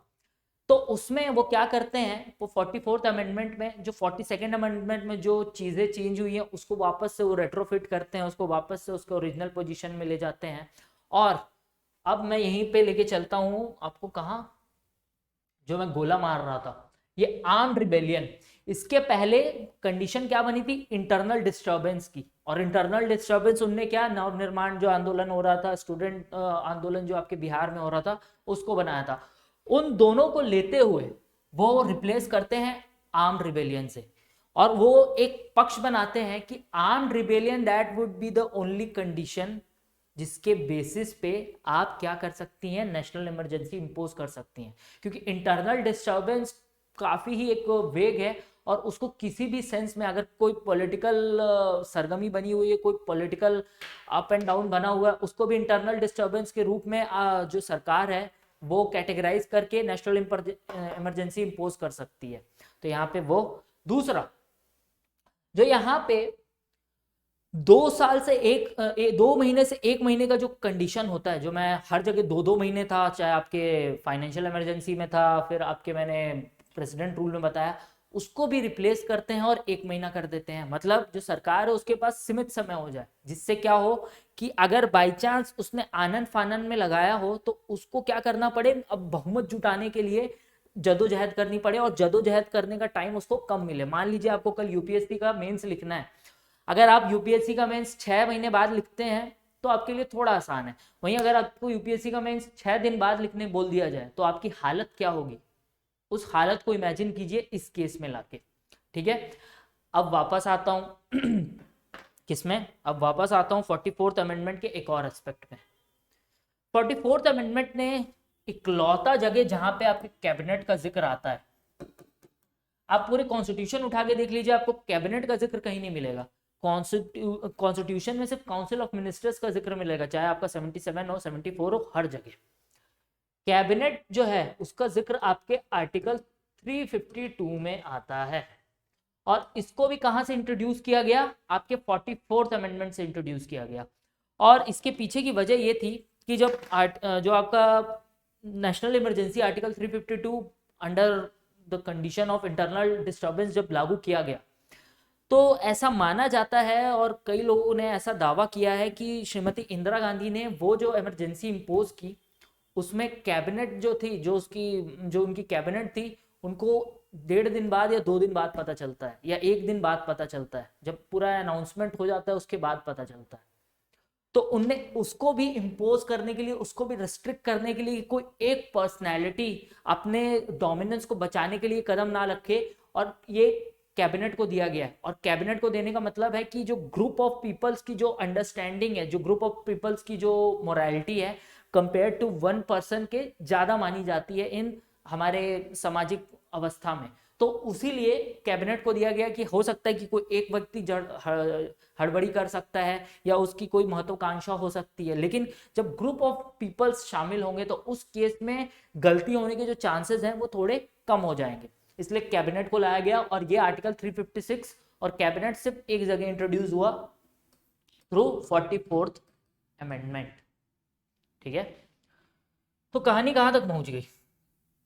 कहानी आपके 1977 के 44वें अमेंडमेंट तक पहुंच चुकी है। 44वां अमेंडमेंट होता है, बहुत सारे इसमें अमूलचूल परिवर्तन होते हैं, जो एक तरह से रीस्ट्रक्चरिंग है वो डन होता है। और इस बीच एपी शाह कमेटी बैठाई जाती है जो नेशनल इमरजेंसी को क्या करे, स्टडी करे। और एपी शाह की अगर आप देखेंगे एक प्रधानमंत्री सीरीज है, उसमें आप देखेंगे कि प्रधानमंत्री सीरीज में दिखाया गया कि एपी शाह कमीशन जिस पर्टिकुलर पर्पस से बैठाई गई थी वो स्टार्टिंग के दिनों में तो ठीक था, लेकिन बाकी के दिनों में वो पॉलिटिकल वेंडाटा के रूप में कन्वर्ट हो जाती है, जिसकी वजह से क्या होता है, जो पॉलिटिकल जो एक पॉलिटिकल वेंडाटा का जो एक आरोप उस पर लगता है, उसकी वजह से जो पब्लिक जो विश्वास रहता है, जो आम आदमी का जो विश्वास रहता है उस कमीशन पे ख़त्म हो जाता है, जिसकी वजह से जो शाह कमीशन जिसका जो रेलेवेंस है और उसकी जो फाइंडिंग्स है वो उतने अच्छे तरीके से सोसाइटी में क्या नहीं कर पाती है, रेजोनेंस नहीं कर पाती हैं। इसके लिए मैं आपको प्रधानमंत्री सीरीज रिकमेंड करूंगा, जब आप 4 तारीख को अपना पेपर निपटा दें अपना, तब तक अभी तो आपके लिए इमरजेंसी का काल चल रहा है, तब तक आप उसके बाद आप उस पर्टिकुलर एपिसोड को देखिएगा। तो वहाँ पे आपका शाह कमीशन बैठती है, वो अपनी जो भी स्टडी करती है उसके बेसिस पे कुछ फैसले लिए जाते हैं। लेकिन इससे रिलेटेड जो मिनर्वा मिल का केस है और इसी में जो एडीएम जबलपुर का केस है, एडीएम जबलपुर के केस में होता ये है कि एडीएम जबलपुर का केस कहता ये है कि अगर सरकार आर्टिकल 352 ला चुकी है, उस केस में सरकार ने आर्टिकल 358 और 359 का इस्तेमाल किया है और आपके सारे जो अधिकार हैं वो छीन लिए हैं। सारे अधिकार में फंडामेंटल राइट से मेरा तात्पर्य है, आपके पूरे फंडामेंटल राइट छीने जा चुके हैं। और अगर इस बीच किसी व्यक्ति की स्टेट एक्शन की वजह से, अब स्टेट का क्या रेफरेंस है मैं यहाँ पे नहीं दोहराऊंगा क्योंकि पहले बहुत बार दोहरा चुका हूँ, कि स्टेट एक्शन की वजह से किसी व्यक्ति की जान जाती है, जो कि आर्टिकल 21 में उसको कहा गया है कि you have a right to life, उस केस में जान जाती है तो वो क्या है, वो लीगली वैलिड रहेगा और वो आपके कोर्ट ऑफ लॉ में क्या नहीं हो सकता, चैलेंज नहीं हो सकता। क्यों? क्योंकि enforcement of the fundamental right पूरी तरह डिलीट ऑब्स्ट्रक्टेड है, रेस्ट्रिक्टेड है ड्यूरिंग इमरजेंसी। और ये एडीएम जबलपुर का केस था, इसका मैं जिक्र आपके 19th अमेंडमेंट जब मैं 19th आर्टिकल पढ़ा रहा था तब भी किया था, और इस पे हाल के 2 साल पहले एक तरह से जो सुप्रीम कोर्ट ऑफ इंडिया ने एक पब्लिक अपॉलॉजी जो पब्लिश की थी, मैंने उसके बारे में भी आपको बताया था। अब मिनर्वा मिल केस क्या था?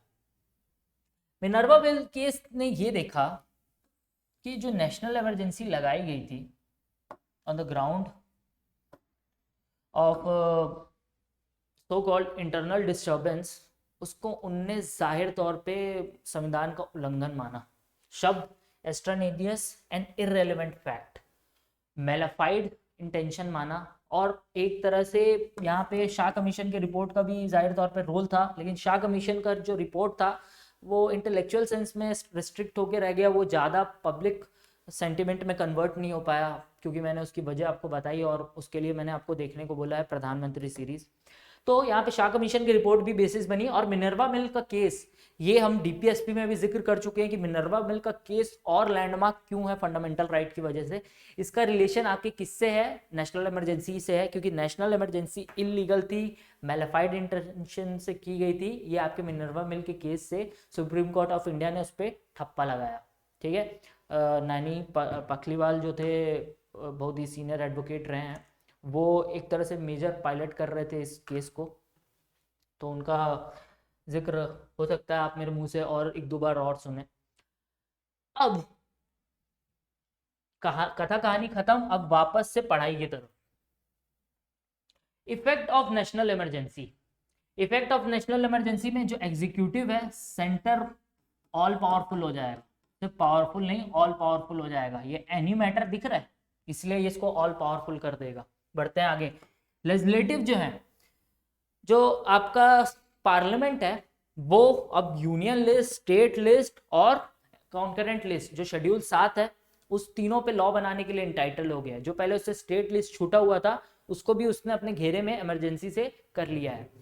अब यहाँ पे होता यह है कि हो सकता है कि जो अब आपका आर्टिकल 356 जब लगता है तो कई बार असेंबली डिसॉल्व होती है, कई बार नहीं होती है।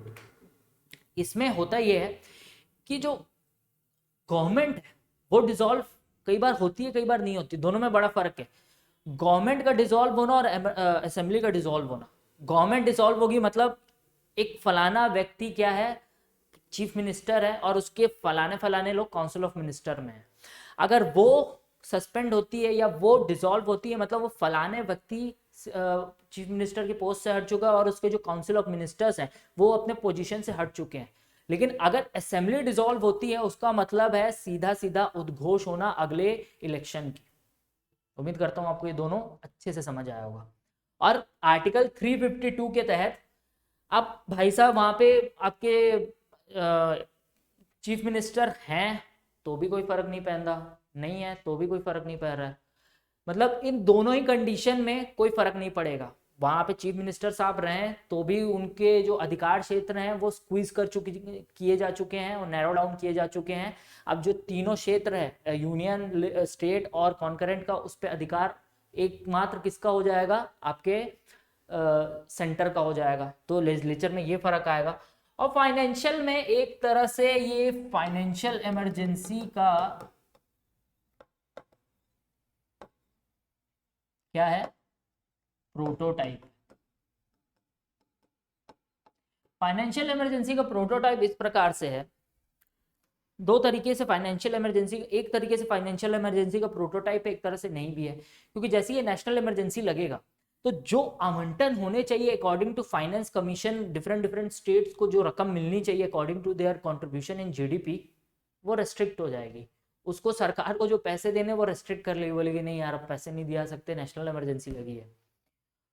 लेकिन ये नेशनल इमरजेंसी दूसरे सेंस में फाइनेंशियल इमरजेंसी के बराबर इसलिए नहीं है क्योंकि यहाँ पे फाइनेंशियल इमरजेंसी में क्या होता था कि जो स्टेट की जो कैपेसिटी थी, जो सेंटर की जो कैपेसिटी थी पैसा निकालने की, वो खत्म हो जाती थी क्योंकि वो फाइनेंस बिल और जो मनी बिल है उसमें रिस्ट्रिक्शन लग जाता था। लेकिन यहाँ पे रिस्ट्रिक्शन नहीं लगेगा। अब सेंटर क्या कर सकती है, बड़े बड़े स्कीम्स जो सेंट्रल स्पॉन्सर्ड स्कीम्स है जहां पे प्रधानमंत्री का फोटो लगेगा वैसे स्कीम्स निकालना शुरू कर देंगे। मतलब स्टेट्स को अठन्नी नहीं देंगी तो क्या होगा, उनके पास पैसा ही नहीं होगा तो वो प्रचार क्या करेंगे, घर पे बैठ के मूंगफली खाएंगे। लेकिन यहाँ पे दूसरी तरफ ये भारत सरकार जो है वो प्रधानमंत्री का फोटो लगा के मूंगफली बेचेगी उसको स्कीम के रूप में, मतलब ये कुछ इस प्रकार का है। तो एक तरह से फाइनेंशियल इमरजेंसी को टाइप भी है या दूसरे तरीके से नहीं भी है। ठीक है, अब इंपैक्ट ऑफ द लोकसभा क्या पड़ेगा और स्टेट असेंबलीज क्या पड़ेगा। लोकसभा जो है अगर वो प्रोसेस में है तो इसमें क्या किया जाएगा, 1 साल का जो एक्सटेंशन है वो दे दिया जाएगा। ठीक है, अगर लोकसभा जो है अगर मान लीजिए 5 साल का जो कार्यकाल है वो हर साल 1-1 साल के लिए बढ़ता रहेगा। ये 2024 में मान लीजिए मोदी जी की सरकार खत्म होनी है, वो 2025 में खत्म होगी, फिर वो एक और बार लेकर आएंगे 2026 में खत्म होगी। वहीं बघेल साहब की सरकार 2023 में खत्म होनी है, 2024 तक चली जाएगी, 2025 तक चली जाएगी। और मेरा यहाँ पे एग्जाम्पल देने का और लीडर के देने का कहीं से भी ये तात्पर्य नहीं है कि मैं उस पर्टिकुलर लीडर को बोल रहा हूँ कि आप नेशनल इमरजेंसी लगा रहे हैं। मैं सिर्फ समझने के आधार पे वो सिंपल हो इसलिए मैं उन लीडर्स का नाम इस्तेमाल कर रहा हूँ क्योंकि वो करंट में है, कंटेम्प्रेरी हैं, तो उनसे रिलेट करना ईजी है। बाकी मेरा कोई भी और तात्पर्य नहीं है। ये सेम चीज आपके स्टेट लेजिस्लेचर में भी होगी, हर 1-1 साल के लिए बढ़ते रहेगी। मैं बघेल साहब का एग्जांपल दे चुका हूं। अब यहाँ पे फंडामेंटल राइट में क्या असर पड़ेगा वो जानना जरूरी है, क्योंकि ये तो पूरा खेल जो एडीएम जबलपुर वाला जो केस है ये तो पूरी चीज इसी पे डिपेंड कर रही थी। 2 आर्टिकल है, एक आर्टिकल 358 है उसको मैं इधर लिख रहा हूँ और आर्टिकल 359 है उसको मैं इधर लिख रहा हूँ और थोड़ा दोनों को बराबर कर देता हूँ। देखिए आर्टिकल 358 में क्या होगा, जैसे ही नेशनल इमरजेंसी आपके वॉर के कंडीशन में या एक्सटर्नल एग्रेशन के कंडीशन में लगेगी उस केस में आपका आर्टिकल 19 जाहिर तौर पे क्या हो जाएगा, नॉन इन्फोर्सेबल हो जाएगा या वो रिस्ट्रिक्ट हो जाएगा। नॉन इन्फोर्सेबल नहीं, वो रिस्ट्रिक्ट हो जाएगा, वो खत्म हो जाएगा।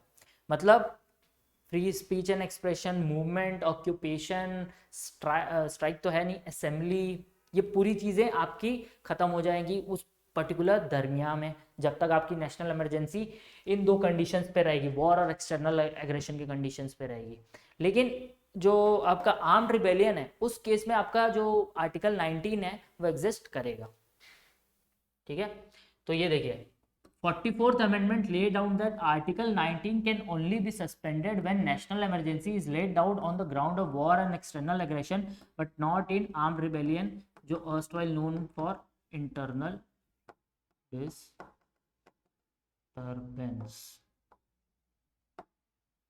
ठीक, दूसरी चीज, ये आर्टिकल 358 अब वो कितने एरिया में लगेगा वो सरकार के ऊपर है।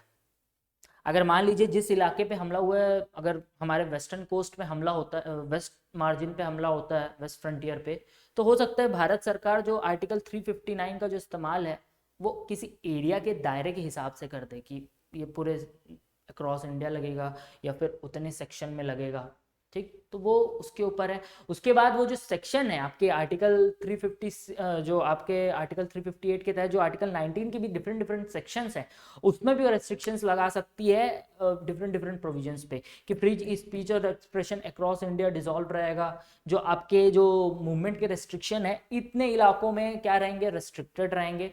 वो कन्वीनियंस ऑफ एडमिनिस्ट्रेशन के पॉइंट ऑफ व्यू से वो होता रहेगा, फिक्स होता रहेगा, वो फ्लूइड सेंस है। अब आर्टिकल 359 में क्या होगा, अदर देन आपके आर्टिकल 19 जो अदर फंडामेंटल राइट्स हैं, अदर देन आर्टिकल 19 जो अदर आपके आर्टिकल 19 को छोड़ के जो अदर आपके फंडामेंटल राइट्स हैं, उसमें से कौन कौन सा फंडामेंटल राइट जो है वो इन्फोर्सेबल है। इन्फोर्सेबल है का मतलब अगर इनका उल्लंघन इस पीरियड में होता है, इमरजेंसी के पीरियड में होता है, तो व्यक्ति कोर्ट जाएगा, आर्टिकल 32 को आधार बनाएगा और दरवाजा खटखटाएगा कि भाई मेरे साथ ये अत्याचार स्टेट कर रहा है। वो आपके क्या रहेंगे, कंटिन्यू रहेंगे। और आर्टिकल 359 को कौन इश्यू करेगा, प्रेसिडेंट करेंगे। प्रेसिडेंट बोलेंगे कि आपका जो आर्टिकल 25 से 28 है, आर्टिकल 29 से 30 है, वो आपका क्या रहेगा, वो इन्फोर्सेबल रहेगा। मतलब वो इस पीरियड में क्या रहेगा, आपके इस्तेमाल में रहेगा। आप इस बेसिस पे अगर कोई उल्लंघन आप पाते हैं आपके इस मौलिक अधिकार पे, तो आप कोर्ट जाके इस पे अपना रिट पिटिशन दायर कर सकते हैं। और इसमें अदर देन आर्टिकल 19 के अलावा जो जो कॉन्स्टिट्यूशन के आर्टिकल्स मेंशन है वो इसमें आएंगे। आर्टिकल 359 आर्टिकल 19 को छोड़ के रेस्ट ऑफ द जो फंडामेंटल राइट के आर्टिकल है उससे डील करता है। अब यहाँ पे भी एक पेज है, वो पेज ये है कि आर्टिकल 359 आर्टिकल 32 और 21 को नहीं छेड़ सकता। आर्टिकल 32 और 21 को नहीं छेड़ सकता आर्टिकल। और इसमें भी एरिया और टाइम पीरियड पूरा प्रेसिडेंट के ऊपर है कि वो एरिया भी डिफाइन कर दें कि इस एरिया में ये होना है, और टाइम पीरियड भी डिफाइन कर दें कि फलाने महीने तक, क्योंकि नेशनल इमरजेंसी तो आपके 6 महीने के एट ए टाइम और अनंत काल तक चल सकती है। लेकिन ये जो है वो प्रेसिडेंट बताएंगे कि वो 6 महीने तक रहेगी, कि वो 3 महीने तक रहेगी, कि वो 2 दिन तक रहेगी। और उनको वो हर 6 महीने पे उसको क्या करता रहना पड़ेगा, अपडेट करते रहना पड़ेगा, क्योंकि national emergency at a time extend 6 महीने तक हो सकती है। तो जाहिर तौर पे ये जो नोटिस है वो भी 6 महीने तक एक्सटेंड हो सकता है। ठीक है, तो ये एक लीगल पॉइंट ऑफ व्यू से ये एक रहेगा तय सीमा।